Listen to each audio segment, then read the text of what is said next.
Vous êtes sur The Moon Show et les gars, l'an dernier, 92,9 billions de dollars de volume d'échange ont circulé entre plateformes centralisées et décentralisées. Et la plupart de ces traders n'avaient aucune idée de ce que leur plateforme leur coûtait réellement. Dans cette vidéo, je vais tout décortiquer, CEX contre DEX, face à face, et ça va vous montrer exactement quelle plateforme correspond à votre trading.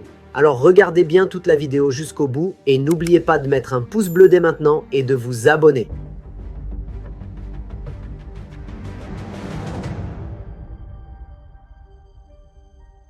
Voici la vraie question. Combien coûte réellement chacune d'elles et laquelle correspond à votre trading? Les plateformes centralisées ont traité 86,2 billions de dollars de volume de perp en 2025 et les plateformes décentralisées ont traité 6,7 billions de dollars, soit une augmentation de 346% par rapport à l'année précédente. Et derrière ces deux chiffres, chaque position que vous ouvrez implique une décision stratégique concernant la plateforme et soit elle alourdit vos coûts, soit elle joue en votre faveur. Les traders qui savent laquelle utiliser et quand sont ceux qui calculent ce coût avant d'ouvrir, pas après. Alors comment fonctionne réellement une plateforme centralisée? Un CEX détient votre capital.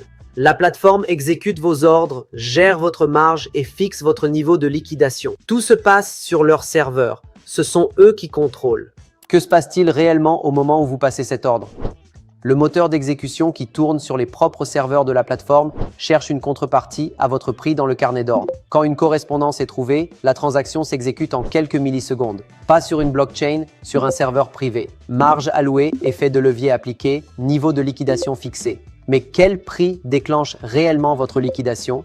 Et pourquoi n'est-ce pas toujours celui que vous voyez sur le graphique? C'est le prix de référence, une moyenne pondérée du prix spot sur les principales plateformes simultanément. Bybit, Binance, OKX, Coinbase et Kraken. Plus stable que le dernier prix traité et c'est le seul chiffre que le moteur de liquidation lit. C'est ce qui évite qu'une mèche de 2 secondes ne vous sorte alors que le vrai marché n'a jamais bougé. Mais comprendre ce qui déclenche votre liquidation n'est qu'une partie de l'équation du coût. L'élément suivant, c'est le spread, la différence entre le meilleur prix d'achat disponible et le meilleur prix de vente disponible. Sur une paire liquide comme le BTC, il reste serré. Sur des paires moins liquides, il s'écarte plus que les frais de trading eux-mêmes et il vous touche à l'entrée et à la sortie, à chaque transaction. Et qu'en est-il de qui paie plus et pourquoi? Un maker place un ordre limite qui reste dans le carnet d'ordre, ce qui ajoute de la liquidité et lui fait payer moins. Un taker remplit un ordre existant, ce qui retire de la liquidité et lui fait payer plus parce qu'il consomme le marché au lieu de le construire. Maintenant, vous savez comment fonctionne un CEX. Si vous voulez trader des perps depuis un seul compte, actuellement sans commission avec l'USDT que vous détenez déjà, cliquez sur le lien dans la description. Maintenant, l'inverse. Comment fonctionne réellement une plateforme décentralisée? Votre marge reste dans votre portefeuille et un smart contract contrôle tout. L'ouverture, le financement, la liquidation et la clôture, le tout on-chain.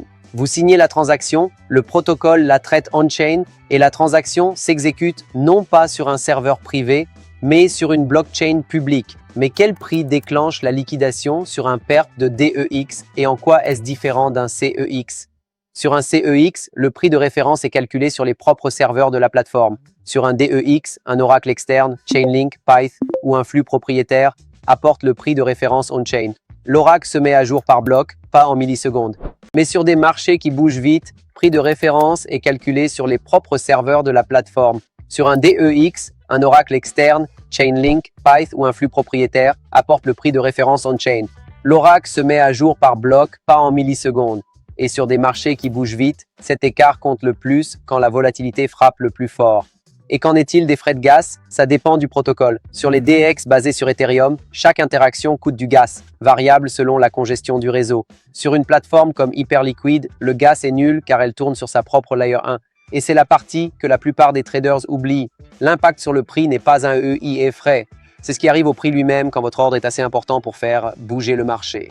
Quand votre ordre consomme la liquidité disponible à un niveau de prix et le reste s'exécute à des prix moins bons, comme vider une étagère au supermarché et payer le prix de gros pour le reste. Maintenant, vous savez comment un DEX est construit. Et si vous cherchez à vous lancer dans la crypto, Notre partenaire BTCC vous permet actuellement d'acheter des cryptos, de trader du pétrole, de l'or et des matières premières directement avec une carte de crédit ou Apple Pay. Cliquez sur le lien dans la description. Vous savez maintenant comment fonctionnent les deux plateformes pour le trading de perp, c'est le modèle, la mécanique et les variables qui s'appliquent à chaque position de chaque côté. Mais savoir comment chacune fonctionne n'est que la moitié du chemin. Ce n'est que la moitié. L'autre moitié, c'est ce que chacune coûte réellement et comment ce coût évolue à mesure que la taille de votre position augmente. C'est ce qu'on va détailler ensuite. 4 variables déterminent ce qu'une position perp vous coûte réellement: les frais, le spread, l'impact sur le prix et le gas. Les frais sont ce que la plateforme facture pour exécuter la transaction. Le spread est l'écart entre le meilleur prix d'achat et le meilleur prix de vente, et il vous touche à l'entrée et à la sortie. L'impact sur le prix est ce qui arrive au prix lui-même quand votre ordre est assez important pour faire bouger le marché. Et le gas est le coût réseau pour traiter la transaction on-chain. 0 sur certains protocoles, variable sur d'autres. L'impact sur le prix est précisément ce que les traders appellent le slippage, le prix qui évolue contre vous en raison de la taille de votre ordre. Sur ces 4-là, les frais et l'impact sur le prix sont ceux qu'on peut estimer avant d'ouvrir. Le spread et le gas évoluent selon les conditions du marché et la congestion du réseau. Vous ne connaîtrez ces chiffres qu'à l'exécution. Alors faisons les calculs sur ce qu'on peut calculer. Prenez un ordre taker de 50 000 $ sur le PERP SOL. Un CEX facture 0,055% sur le notionnel. Ça fait 27,50 $. Un DEX facture 0,045%. Ça fait 22,50 $. À 50 000 $, la différence de frais peut n'être que de 5 $. Alors, d'où vient la vraie différence de coût? De l'impact sur le prix. Contrairement à un frais, il ne facture pas la même chose quelle que soit la taille. Il augmente à mesure que votre ordre puise dans la liquidité disponible. Sur un CEX, un gros ordre est exécuté proche du prix que vous avez vu parce que le carnet d'ordre est profond. Sur un DEX avec un pool plus restreint, une partie de cet ordre consomme la profondeur disponible et le reste est exécuté à des prix moins bons. Plus l'ordre est gros, plus cet écart est grand. Au-delà d'une certaine taille, la profondeur du carnet d'ordre compte plus que les frais affichés. Maintenant, vous savez ce que chaque plateforme coûte réellement, les variables, comment elles évoluent, et là où l'impact sur le prix fait la vraie différence. Avant de faire votre choix, vous devez connaître les risques structurels de chaque côté. Les deux côtés comportent un risque structurel. Du côté du CEX, il y a 3 risques structurels à connaître. Le premier est la garde. Quand vous déposez de la marge sur un CEX, ce capital est chez la plateforme, pas chez vous. Les plateformes centralisées ont subi des failles entraînant des pertes dépassant le milliard de dollars en un seul incident, le plus important enregistré selon The Block. Certaines ont couvert les pertes, toutes les plateformes ne le feront pas. Le deuxième est l'exécution sous charge. Dans les moments d'extrême volatilité, les pics de trafic peuvent ralentir un CEX pile quand votre position a besoin d'être gérée au plus vite. Et si la plateforme ralentit ou tombe en panne, vous n'avez aucun moyen d'agir sur votre position. Le troisième est l'ADL et l'accès réglementaire. ADL signifie que la plateforme peut réduire votre position bénéficiaire pour couvrir les positions insolvables de l'autre côté. Et selon l'endroit d'où vous tradez, les cadres réglementaires peuvent restreindre votre accès à certains produits sans préavis. Alors, à quoi ressemble le côté DEX? Du côté DEX, 3 risques structurels pèsent sur chaque position.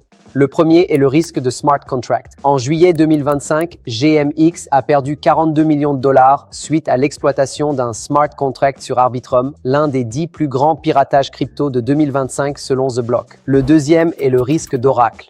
Quand le flux de prix se met à jour par bloc plutôt qu'en millisecondes, les mouvements rapides peuvent créer un écart entre le prix réel et ce que l'oracle rapporte, et cet écart détermine le comportement de votre position sous pression. Le troisième est le front-running. Sur les DEX avec des mempools publics, des bots peuvent voir votre ordre avant qu'il ne s'exécute, achetant avant vous, faisant monter le prix et revendant plus cher, de sorte que vous êtes exécuté à des prix moins bons que prévu. Comprendre les risques structurels des deux côtés est ce qui vous permet de vous préparer avant d'ouvrir et non de réagir après. Les gars, c'est tout. Taille, coût et garde. Ce sont les 3 choses que vous devez savoir avant de choisir votre plateforme. C'est comme ça que vous savez quelle plateforme correspond à votre trading. Si vous voulez savoir exactement ce que ça coûte de garder une position sur dérivés ouverte et quel instrument correspond à quel trade, regardez notre vidéo « Ne tradez pas Perps ou Future » avant de regarder celle-ci. La fiche est à l'écran. Et dans la prochaine vidéo, on décortique les 5 plateformes de dérivés crypto que vous pouvez utiliser en 2026. Comme ça, quand l'opportunité se présentera, vous saurez déjà laquelle correspond à votre trading. Et n'oubliez pas de détruire le bouton j'aime et de vous abonner dès maintenant. Et aussi, n'oubliez pas d'aller regarder cette vidéo parce que cette vidéo juste là va changer tout ce que vous pensez de ce sujet précis que je pointe du doigt en ce moment. Alors, utilisez vos doigts et cliquez sur la vidéo dès maintenant avant qu'il ne soit trop tard. Cliquez dessus maintenant, on se retrouve là-bas. Bye bye.